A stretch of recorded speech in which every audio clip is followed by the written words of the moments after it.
Welcome back.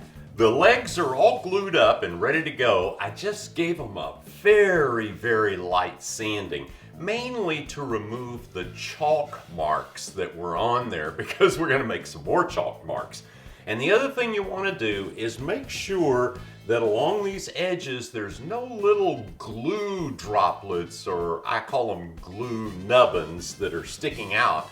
And the reason for that is because we're going to lay the legs down flat on the table saw and run them through the dado stack to make the grooves for the panels and the face frames.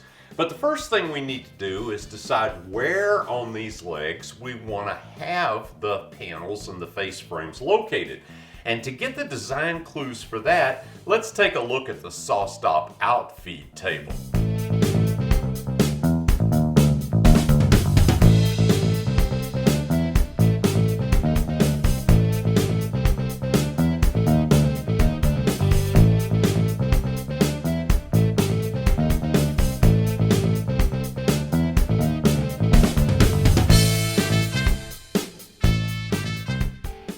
When I built the outfeed table, I made stopped dados down to here and only brought the panels down to this level.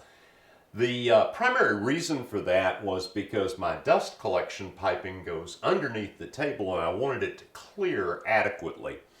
The side benefit of that is occasionally in the middle of a project, if I need to kick something out of the way, I can sort of push it up under the table, out of sight, out of mind, and it gives me a little temporary storage underneath there. But on this infeed table and cabinet, I want the center of gravity to be as low as possible, so I want to run the dados full length. In other words, not stop dados, but all the way through, and have the panels run from the very top to the very bottom. It's still going to look okay because the leg is going to be sitting up off the floor the same height as this because of the casters, so it'll give sort of the same look. The other consideration is how far in to set these panels. Now on the SawStop outfeed table, they're in 3/4 of an inch, giving a nice shadow line and a fairly good look there. And it's very sturdy. I want to do exactly the same thing here. I could go a little bit less, but I kind of like the idea of the 3/4 inch because it'll absolutely clear the miter and it'll blend with sort of the look of the outfeed table. So that's how we're going to set that up. First thing that we need to do though is we need to mark the locations of the dados to make sure we get them in exactly the right spot. So let's get going on that. Okay, I've got the legs set up in their relative positions. This is the right front, this is the right rear, and left front. And I've made sure that I've got my slots where I intend those adjusting knobs to be. And it's just a matter then of making chalk marks in roughly 3/4 of an inch on the opposing sides. Make sure we get our dados in the right place. If your chalk gets, like mine does sometimes, where it won't mark, just hit it a little bit with a piece of sandpaper and rough it up, and all of a sudden it will go back to marking real well. Now, just one note on this. As we all know, 3/4 inch plywood isn't quite 3/4 of an inch, and the dado stack is set for that undersized 3/4 inch plywood. And I'm going to make the dados for the face frame on the same exact setup. Now I'm going to use 3/4 stock for the face frames, but it's no big deal because after the face frame is glued up, I'm just going to run it a couple of passes through the drum sander and it'll bring it right down to the same size as the plywood. So we'll be good to go. So now all we got to do is go cut these dados. Now the dado stack has not changed height at all through this whole process, but we have moved the fence quite a bit. I had a sacrificial fence on here before for one of our operations, but I've removed that now because the dado stack is in enough from the fence that it doesn't really matter. I've set the inside of the dado stack, the first blade, 3/4 of an inch from the fence. I've got my leg here with the chalk mark on this side up next to the fence, and we're ready to make our first slot.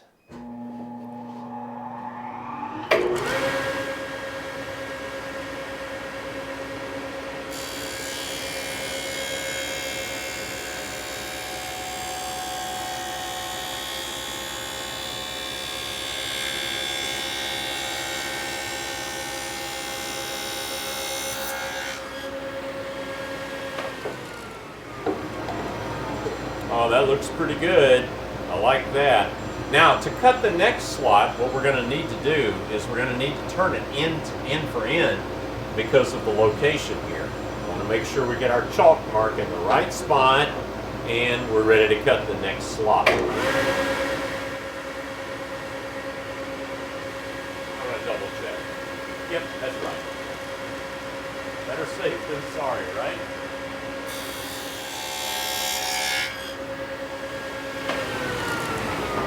Oh, I could feel that. I don't know if you noticed it when I was cutting it.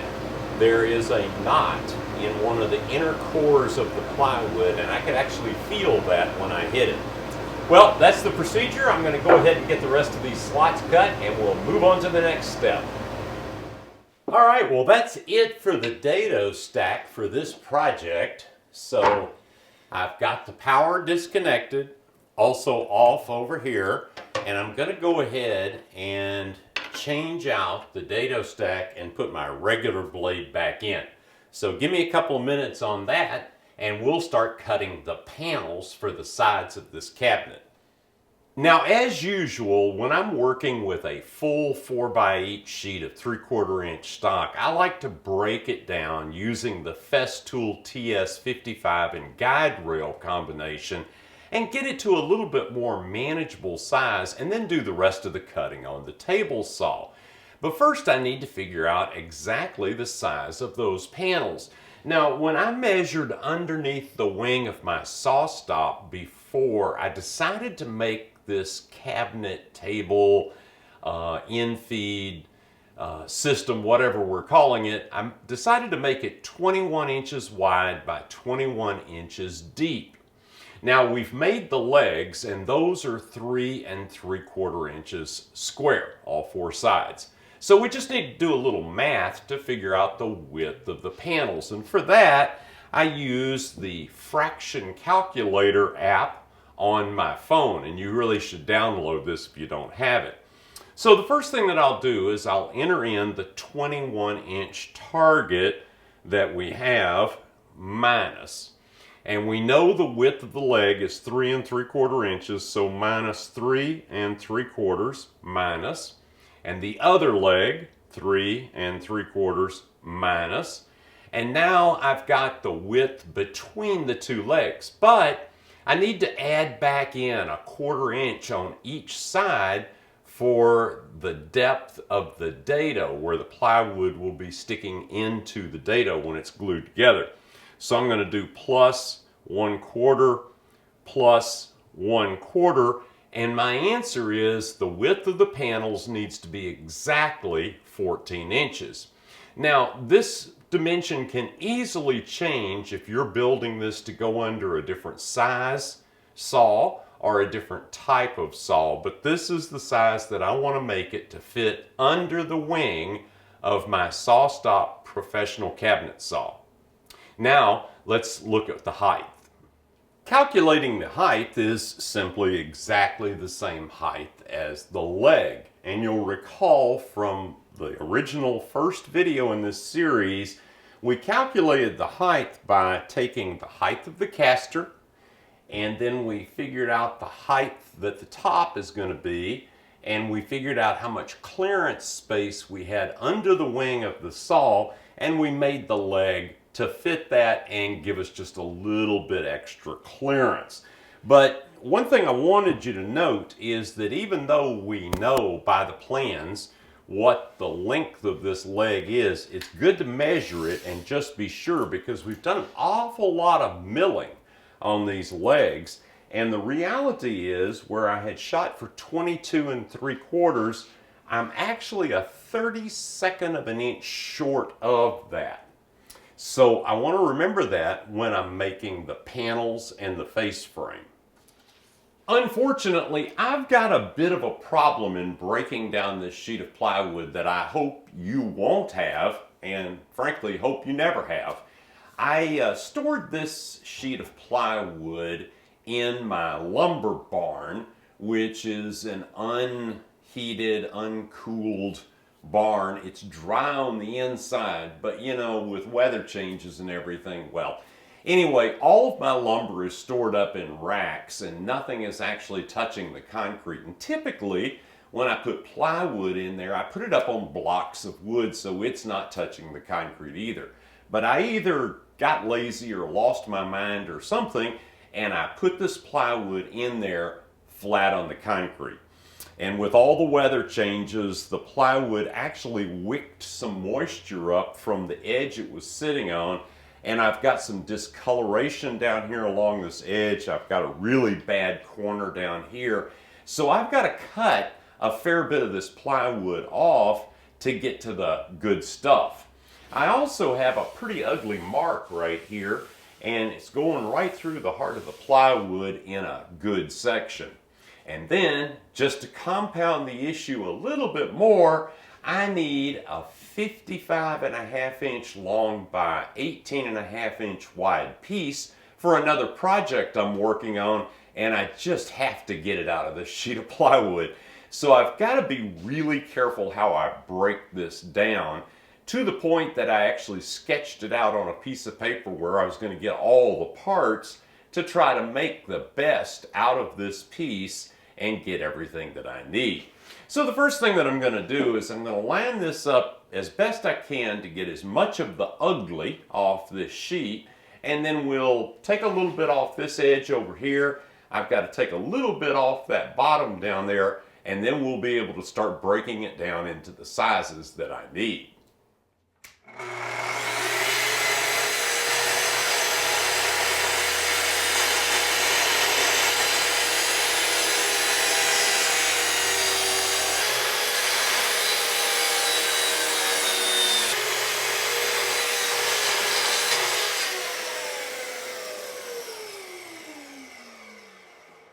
Okay, 1 down, 3 to go. Okay, I've got some big blanks here that have got to be cut down the rest of the way to make our sides. Now, all I've done is I've made a really light chalk mark indicating what the apparent grain direction is, because we want that obviously running vertically on the cabinet. So that sort of tells me what's the top and the bottom.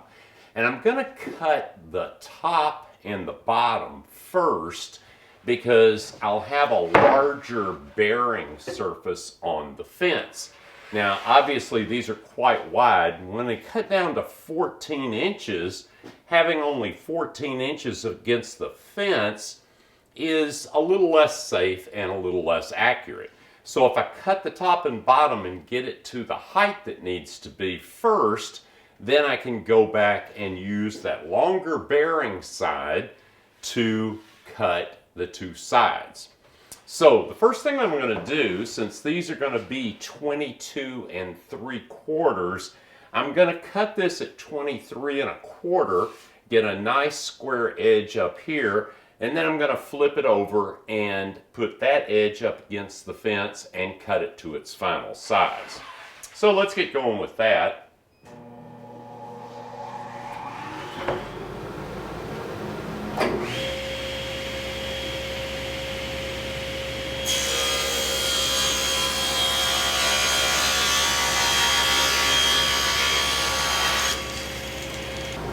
Okay, now I've got the cut edges over here. I'll remember to turn those around, and I'm going to set my fence at 22 3/4, and you'll recall that I need to be just a little shy of that because my legs are just a little shy of 22 3/4. That's perfect.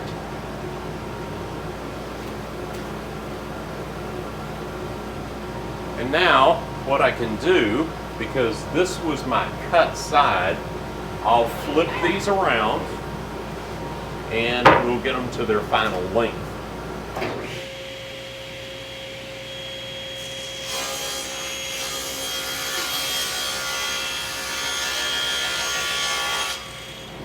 All right, now with those cut to length, the height, what we need to do is start working them down to the width. And what I'm going to do is I need 14 inches exactly. So I'm going to set the fence on 15 and thereabouts. And I'll take off one edge and get them down to 15 inches, and then we'll be good to go from there. And just make sure that your chalk mark for your apparent grain is running the right direction. And we're at 15 inches.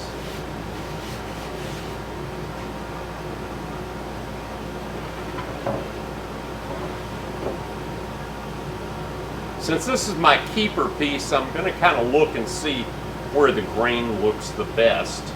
We'll cut it there.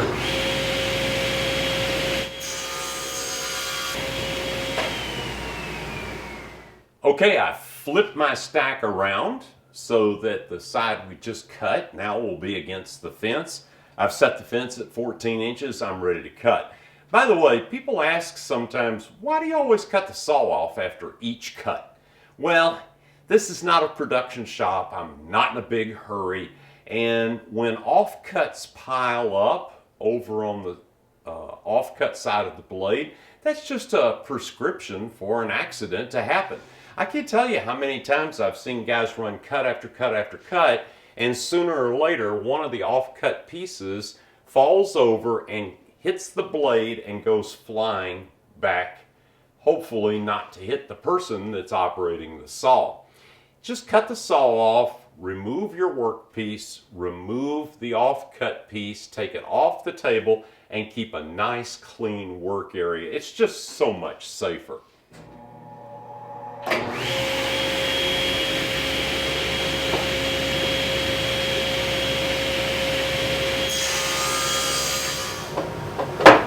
And there we go. 4 identical sides, and we only need 3. But anyway, that's all right, because we're going to pick out the best looking 3 to use. Now we got to turn our attention to the face frame. I guess it's time for a little design on the fly here. What I've done is I put together the 2 side panels and the legs. They're not glued in, but I've kind of pounded them together.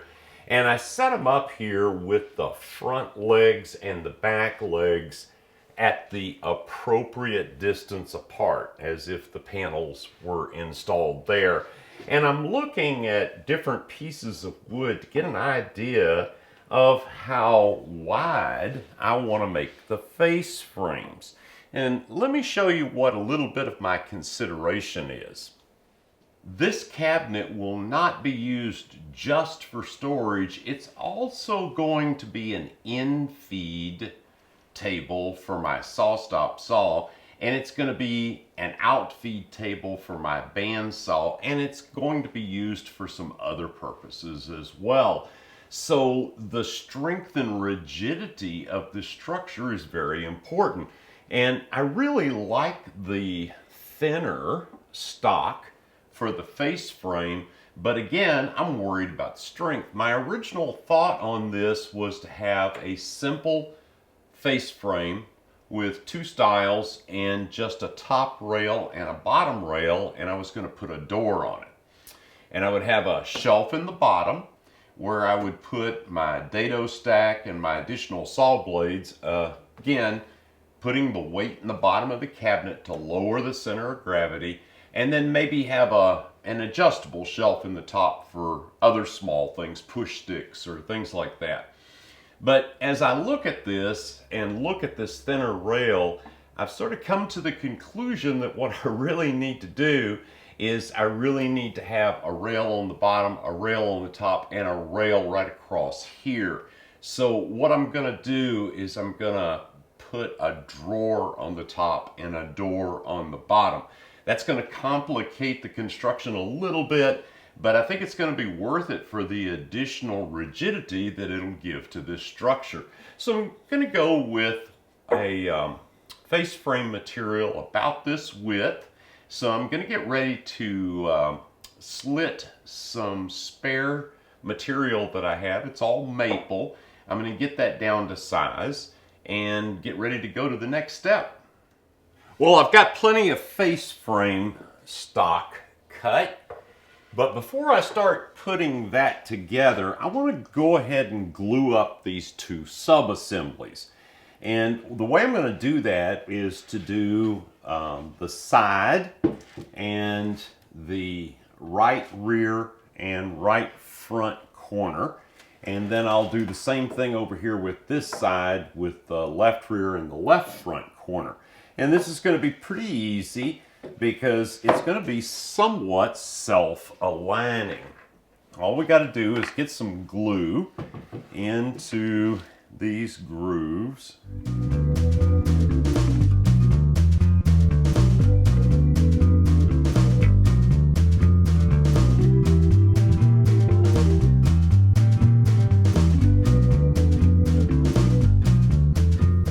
I did put a couple little chalk marks here just to make sure that I didn't mess up and get this turned in the wrong orientation somehow.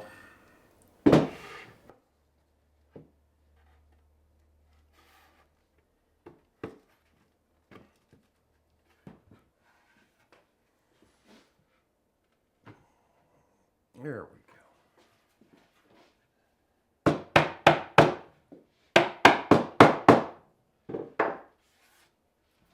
and I'm going to clamp it across this way and across this way.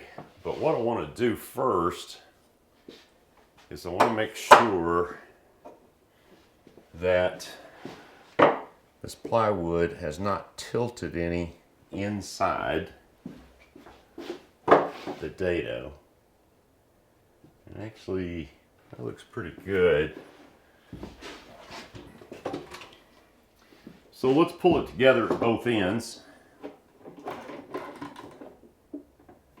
I want to get this lined up with, if I can, with the plywood itself. There we go. And we'll get one over here. Same thing.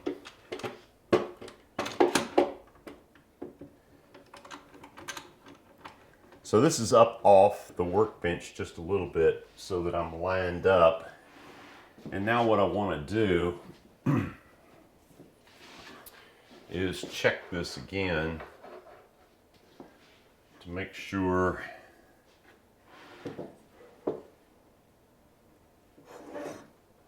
that looks good. And that looks good. Okay. And then the last check that I want to do, let's make sure that's out of the way. I want to put this on here and make sure we've got it square. That looks good. Yeah, that looks good. Main thing is just to make sure we've got a nice square assembly. Yeah, that looks good. And then the last thing you want to do is make sure that the panels are flush with the bottom. And that looks good. All right, so we'll let that set up. I'm going to go ahead and glue up this other one as well, and then I can get to work on the face frames. With the two sides of the cabinet sub-assemblies glued up and drying, I'm going to turn my attention now back to the face frame. Now, cutting the stiles to length, well, that's pretty simple. Just cut them the same length as one of the panels. But getting the length of the rail, I really don't trust tape measures all that much, but there's an easy way to do this. I just took a scrap of wood and I lined it up against the panel and pushed the two stiles up to it. And then all I have to do is lay a piece of the rail stock on top of here, hold that real tight, and then just mark it right here on the edge. And that is the location of my cut. And I'll just set up stop block on the miter saw and cut my three pieces to exactly the same length, and we'll be good to go. Now you may be saying, but Steve, you didn't account for the depth of the dado. But I did, because this panel is also being embedded in dados. So they will be exactly the same width, and that will make our assembly come out square. Unfortunately, we've run out of time again. I'm going to go ahead and get this face frame glued together, because in the next video, we've really got to get to work on the top of the unit. And that's going to be kind of cool, because I'm actually going to build two tops so that I can use them for different things. And we'll get into that in the next video. I really do appreciate you watching this one, and look forward to seeing you in the next one. Take care.